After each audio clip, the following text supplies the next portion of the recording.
nariko navugana mu misi heze n'abantu bamwe muri mwebwe iyo ngeso abaririmbyi ico bitabasani ngaha mu Burundi biharaje akanu kose baca baja gushaka ibyo kuvugana nabi gushaka nabi mushaka gufungafungana twebwe turakuze twarabonye intambara yo muri Etats-Unis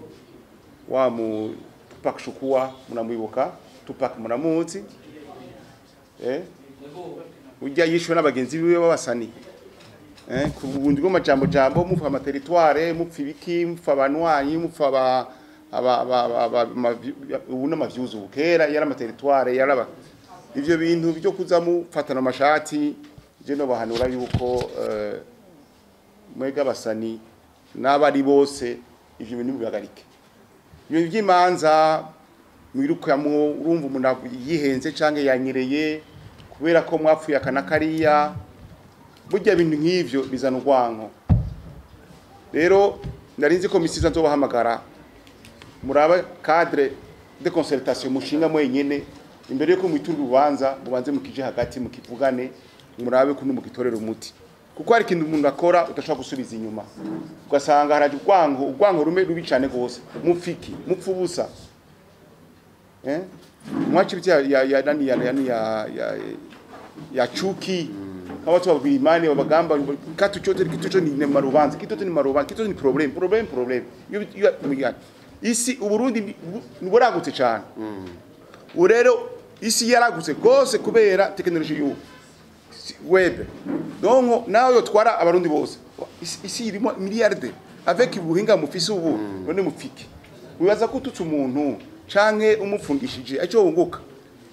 bref abe pato tumuherekeze gatoya ndagarutse ico kwindukira byashitse hari uwo nambari benturo nambayinde nari mu bitaro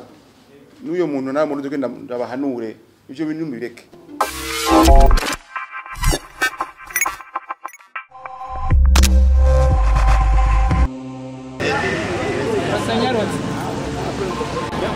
Kizina kuba wapo umeze neza twigera tunani bensoro cyane gose ba kandi felicita arakuvumbuye bese twigera tunani ndetse yo ngwaye gusa apote karibu cyane papa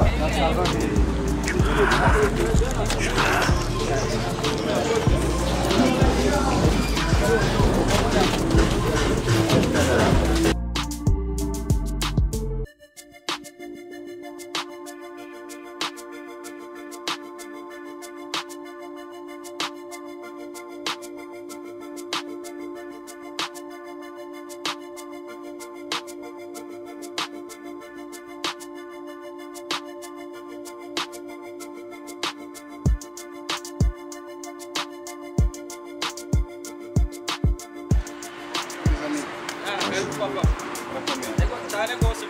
twigera tunani ibintu twigera tunani umuvyeyi wacu rega muvyeyi azaje kandi umuvyeyi hano mta ndani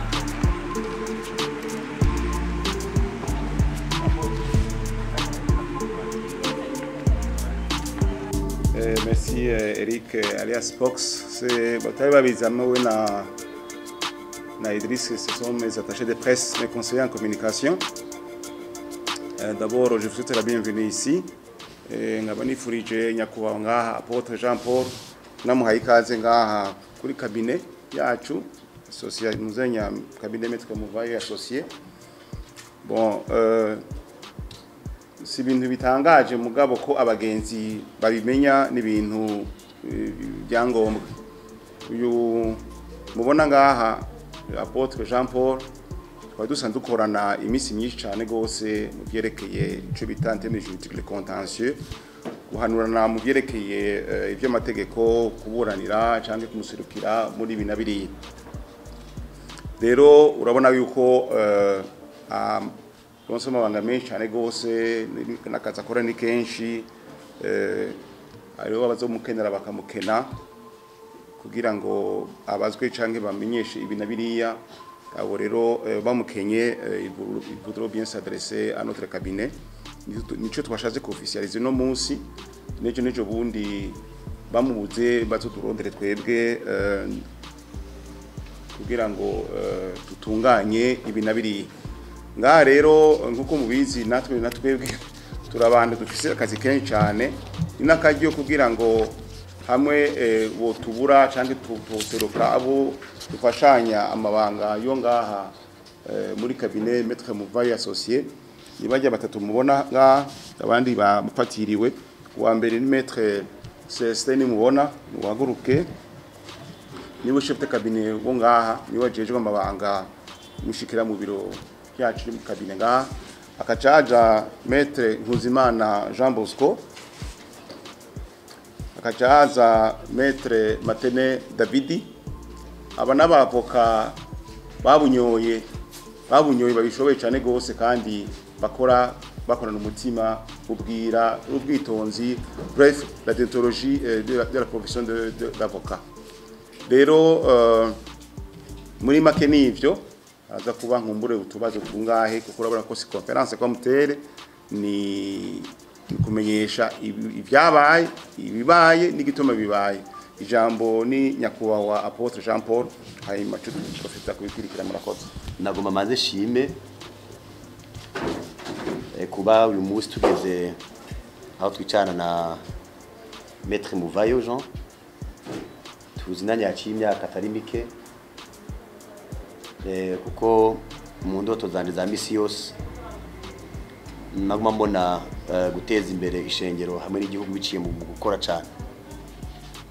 iyo umuntu ariko arakora rero agenda akora yisunga amategeko kandi abo bakorana nabo bisunga amategeko ugasanga des fois haraba ama interprétation de la loi ico gihe rero umuntu agenda akenera hirya no hino abantu bashobora kugenda bamuhanura juridiquement kandi bagenda namurienta kugira ngo adava asanga yaguye mu ruzi agwita ikiziba kandi hari n'igihe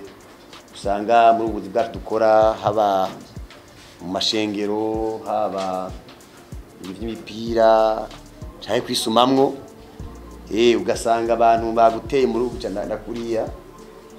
iyo rero dahuye n'umuntu ashobora gukonseya juridiquement urashobora ugasanga wihuse kuburana cyane gushwana ugasanga hahombye akacanka kandi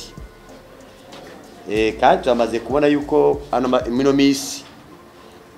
abantu kubera kubirana kw'amarezo sociaux ibiki abantu bashobora kuza bakonona izina ry'umuntu utazi iyo byavuye utazi ko byagenze maze ugasanga buri mwanya abantu mal intentionnés vraiment barakwagirije ibintu que tu ne connais pas toi-même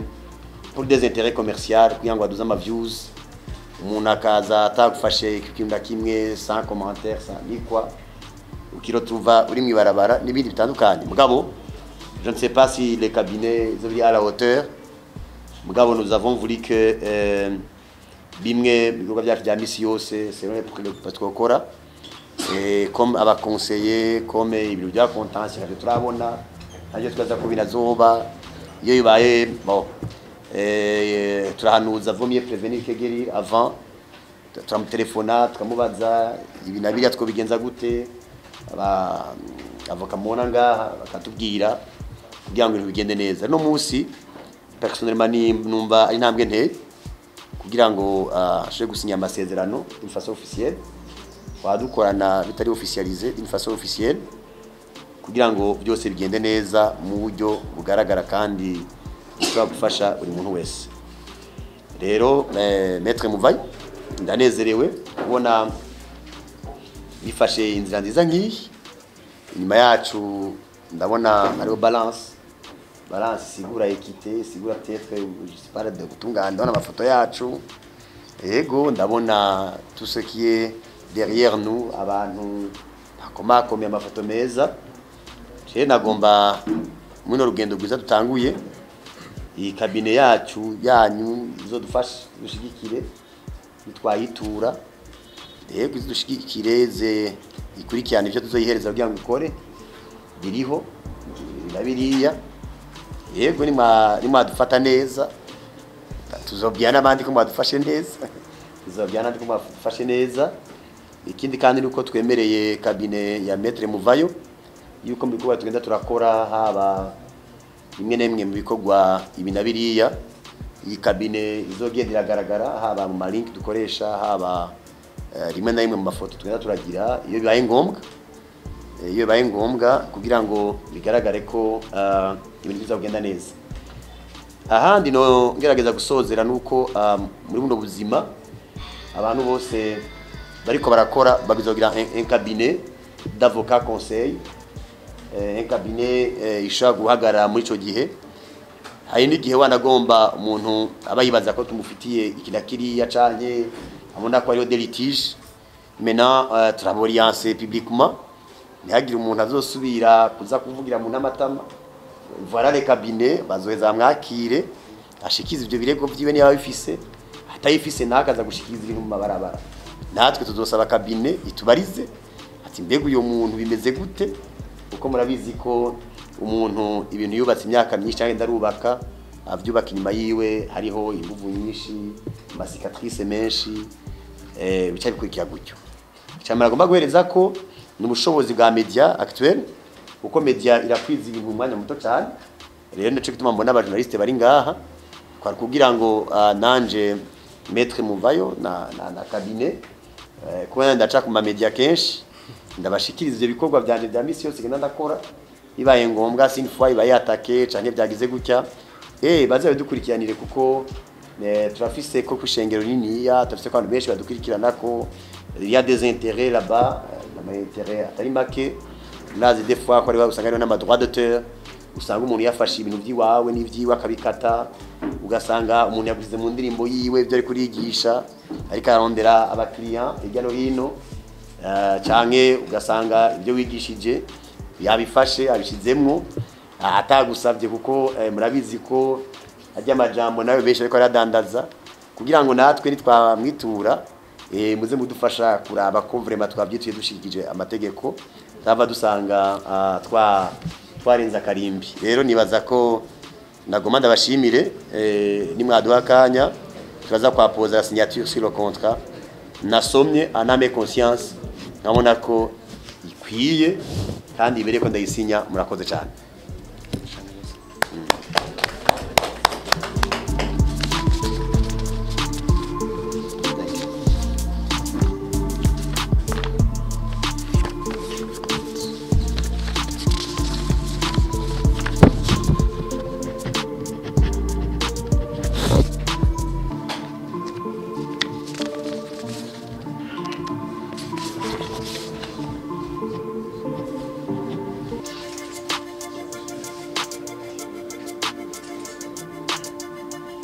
Les amis.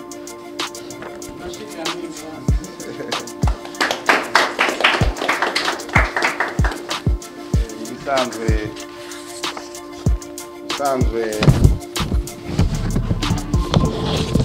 kimwe rwose ukuntu ndakubapoza twizeye ndakunda nubwira n'ukuntu akora atiziganya kandi natwe tukaba tumwemereye yuko tuzomuba hafi cyane rwose kubyerekeye ibi na biriya. Nyabuze cyane kuko sinye kuri antitenim sinye ku antake jewe uko jewe mboneka mu bintu byinshi ma organisation menshi ku buryo mfashe imwe byava bingora ngaho bwa mbere ndakeneye quand même un conseiller juridique abiza ku byo ndiko ndakora shaka kwicara ari un contrat ngo masinye canke ibintu biriya akamfasha kuraba ko by'ukuri kwija amategeko y'igihugu. Kigira kabiri umwanya bizoma mwana ko tabwiye n'ibindani twafashe kubigumya imwe mwibanga hagati muri twebwe kugira ngo abantu bazove babandanye bakurikiza imyanya uko sentwe barabati contrat zigomba zihere nereka yo tuge turahaba canke ejo canke abandi mu buryo bwa marketing bace baza ayani ma cabinet atangure kwipanga ati ujya mwavuganye ibiri mwasinyana imyaka iyi nini bacibaza kutubaza akenshi les termes du contrat nibaza ko ziba ziri secrètes. Bon, c'est ce que je pense, ziba ziri secrètes ngaho kwa kugira ngo tubereko bibaye byanditse ko ngatwe bibereka mugasoma hejuru n'ivyo ibindi bisigaye nibaza ko ari umwe. Bon, je ari giye babwira ngo ndakomeye ikintu ukomeye kwisi cyo nyene n'Imana nidahindagurika nayo ibindi byose ni umwanya ibanza byose ugeze mu bwiza kwigwanira. Jewe mvuga ikarusi hano bavuga kuvuga ko mu Gisagara ndavuga ikarusi nibyo marambwira abantu kugira ngo umuntu agere ngaha igihe navuga nabyo ko nabaye mu boyanju rero aha hantu umuntu yari karaca bya parcours utuntu amaze kugera ko abari kwa neema ya Mungu bari kwa neema ya Mungu rero iyo umaze kubigera ko biba bisaba yuko ukukura amakosa ukwa nayo umenya mugu umaze gukura abakura baba benshi ugiye rero ngo ntukora amakosa umaze gukura usubire kwisuka ukwiye kubonda abantu baguhanura hakiri kare ambeco no bwira abanyagisagara ndakimaze nk'umwanya kandi benshi bakunda kungitiranya ko ndiwo ngaha kandi ndiwo nganye ngo ndi Murundi icyo nababwira nibareke vraiment kugira ikintu cy'inziko bakona fisinzi ikintu cy'inziko uva umuntu akira umubonye afise akamodokari gatoyi akarina RAV4 usumva ngo abantu bagiye kuzimu byari munyakuzimu na nini ahadi nabo bagataba kubeshira ngo yisha abantu yivya abantu ibintu sans preuve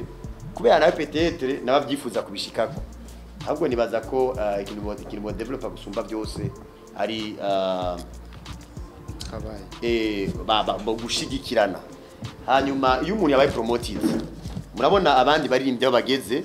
usanga banahana amasoko kubera bari kwabona igihugu imbere yabo nibaza ko umurundi cyangwa umupastori cyangwa umudandaza ateye imbere hari iteka ry'igihugu ribari imbere hari iteka ry'igihugu ribari imbere rero mubone niba ari mu journaliste niba ari naka ndaraba nk'abaririmbyi iyo bari kwarimba nk'indirimbo ugasanga ise nk'ama views nka 20 millions ayo ma views deja abantu bayiraba bose barabona nk'ama image y'igihugu yabo bantu ugasanga bamaze kumenyekana ama reference bariko baratanga numvise mutanga abanyamerika rero ni mwashigikirana bashaka gutanga ama reference y'amazina yanyu ahana hariya maze igihugu ikamenyekana ahana hajya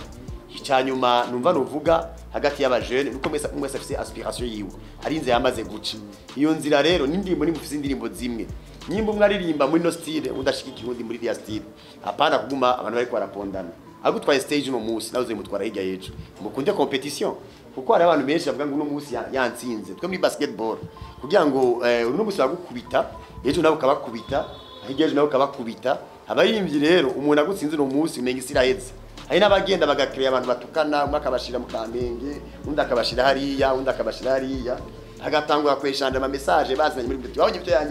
ibyo yanditse nibaza ko mu kwiskosantra si de composition si kwiterambere nivyo no vuga icyanyuma numva no shikiriza umenye ko isi tugaye isi ni yugaye ibera ngaha abari muri East Africa barayibona muri mugiye ngwana bari tugigwa n'abarundi gusa tigangwa n'isi yose dukora ibintu byiza ibintu bisukuye ibintu biteye imbere muri wose amafaranga nimwe yaje yose nibuke kuziganiriza umwuga murakoze akanyuma bro bari kwandondera gusinyira akanyuma nagenda babwire yuko Apotre ndamukunda kubera yuko il vient de loin nanje burya je viens de loin jewe yavuze ico yabaye kera jewe mu buhungiro muri Kongo nigize kuba umuntu w'umwikorezi kugira ngo nonke minerevare kuri ishuri secondaire kugira ngo nonke amafaranga kuri ishuri secondaire mu buhungiro ngaha muri mwebwe ntabana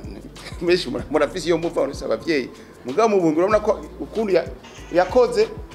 ivyo vyose bituma umuntu agira ubwira n'umwete wo kurondera ubuzima hari abantu ubona umuntu ngo ahagaze gutya ntibamenye background y'ubuzima n'ivyo yaciyemo ibintu baciye mu buzima birakubaka urumva birakubaka kumva ko James imyaka 14 ndondera amafaranga kuri ha Minerval ibintu biyambaye cyane gose yo mpamvu dusaza dukora rero twisunga amategeko twisunga Imana twisunga igihugu niyo mpamvu ubona Imana ibana iduheza kira murakoze kandi birateze byose murakoze oya ama interview araza gukurikira reka tumureke aributa avuze yuko kamwe deja turi mu gihugu tufise amategeko aduhana n'amategeko yego nakahe kamumva hotera abaririmbyi ko kubera muri 2005 hari amategeko akimira abaririmbyi bashaka kamwe mwatahuye yuko mutakoze mu mategeko kugira mushobore kugira unyungu zari n'ubwize kuza kubivoma kombe nyine mushobora kugira namwe binkapo cyo umukozi w'Imana bisimbo cyari kintu ubona ukwereka abandi baririmbyi abanyizwa bafunze ku buryo nabone bukwijukira kuronda nk'abakonsejo dike nabo bamenye amategeko yotuma nabone bashobora kwiteza je sinzi ko sinzi turavuga ngo nirinde sase inyorera lwa iyo teko rimaze kujaho n'umugisha kugirengagiza iyo ugiye mu mwuga ubanza umenye yuko uyu mwuga atari we wenyene kandi ufite amategeko akabugenga aho rero ifo kurondera abantu bazi amategeko bazi ko interprete kw'amategeko araba interprete beaucoup plus bagufasha ibindi vraiment kubera hari handi hanungiye jewe murabizi ko twama twahuye tugana ama interview nejo nzoyaba muwe kandi abasabe umuntu wese cyakora agikore atagomba gusambura abandi je yakunda kandi agasubiyemo kigira kabiri ashira igihugu imbere n'inyungu rusange z'abantu bose yagira umuntu agomba gukora ibintu kugira ngo asubize inyuma abandi na cyane akaba ari abantu bakwitangiye imbere mubigire ko uko ibyo bakoze kera byatumye igihugu gitera imbere n'abandi batera imbere hanyuma abagusumbya experience mushigikirane kugira ngo byose bigende neza bikunze naho utangura ufise umuntu agufasha nata amafaranga ufise uteye imbere azobera ko yakubereye umuvyeyi murakoze Rimaze imisi mbona federasiyo y'umupira w'amaguru ukumira abaririmbyi bifasha abantu muri ico gihe rero twashaka kubaza muri federasiyo ya basket ese ivyo bintu bizobonekaho ndazi yuko bibayeho abaririmbyi muri ndazi murafise ingufu z'uko abaririmbyi b'abarundi batera imbere muri ico gihe tuzohakwa gavana nibaze yuko ibyo bintu muri federasiyo ya basket muduhamagaza tukaza tukabafasha umunezero abantu bazoje bo nibaza yuko hariho konto bariho tunwari kiraba ya Viva murayikurikirana neza mubaze no muri Viva hari abaririmbyi benshi bazohaca muri ya promotion ya kiyogo kadifa hanyuma we nibuka yaciye ni Estanish membo yaciye kujyana basketball ubu deja basketball yamufashije kugira ngo ashobore kuronka itike mushana Kinshasa hamwe ajanye na Christian Xavier kugira ngo nabonye ashobore kuronka itike yo kugendaria so basketball is a family amuntu wese is a family amuntu wese amabisho yo ashobora kuba realize ari ama-instrument n'ibindi rero we are here for you turinda kubera mwebwe iyo mwumva mufise mwumva gushikiriza inimero zanje murazizi tuzeza tuboriente muravyumva tuboriente hanyuma dushe kuyaga if you have a dream we have a dream together we can achieve more thank you murakoze cyane gose mutanga inzira inkuru kuri TV web cyangwa muri journal cyangwa ukuntu ngo umuntu yamutwaye ifoto yayikoresheje LC izo manza namanaza kiyenga z'abantu b'abanyagihugu abantu mwese nga mugabo hari ico bita intention mategeko hari ico bita intention akaca bico bita element legal na element materiel ukoresha ifoto y'umuntu utamwambuye ubusa utamwambuye ubundu bwiwe jewe kubwanje jewe simbona ikosa ho riri hari uheretse kuzanga mubiri wanje ngo hari umuntu yangize ifoto muri ntuzenya muri abo yabya bindi byabindi muramusohora clip sivyo je ndabiraba vraiment sanga abo sanga barazinanye je nico cambabaje sanga barazinanye sanga nayandi mafoto anahandi bari kumwe ku mafoto kandi iyo foto ni bisanzwe yarikora twenga kandi mu rufasoni yambaye neza nta bintu byo kumwambura icubahiro Imana yamuhaye nta bintu byo kumwaraza bari birimwo ariko bimene ko nababwira mugashaka kubigira irefu numujene ngo kwanya nabwo none hamwe kwicara uyu muntu nihiye kosa uwumagiza ko mbona ari foto isanzwe kandi muzinanye nushaka dushinga urubanza uruhu no kwitwaza ure rubanza kenshi rero les images mu gihe umuntu yakukuye ku iceyi yashatse kukwambika iceyi canke yakukuye kashambara canke yakoresheje ibintu ifoto yawe mu kuja kudandaza akwitwaje mutavyumvikanye aho hashobora kuba ikibazo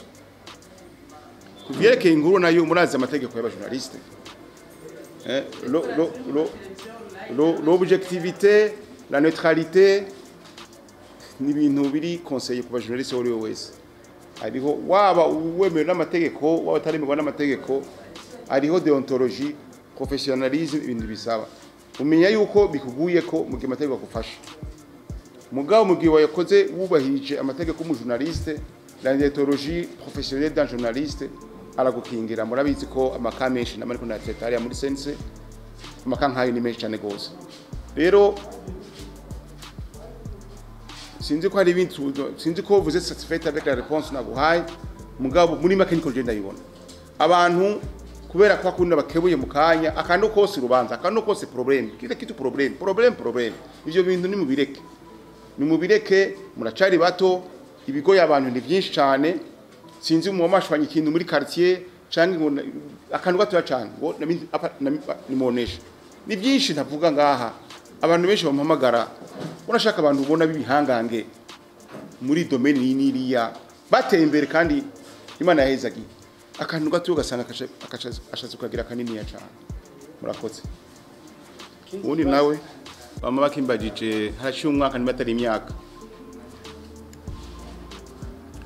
kirazira kwita icyo utari. Quand tu es journaliste, il y a des lois qui définissent un journaliste. Mugero wiyise umujournaliste utari we bavyita en terme muri droit pénal usurpation d'identité. Kwitirira ico gihe urahanwa n'amategeko. Hanyuma jewe nk'umuntu nzi ibintu n'ibindi nta murenganzira n'ubu mfise kubuza umuntu kwitwara. Umuntu wese yaba mukuru ataba mukuri avutse nditwaye aritwara, sishaka kumubuza kwitwara. Uburenganzira bw'umuntu wari we wese ngamu gihugu cyacu Burundi kandi ku isi henshi umuntu afise uburenganzira kwitwara. Gusa kubera ko nzi yuko ibintu byinshi ari kutamenya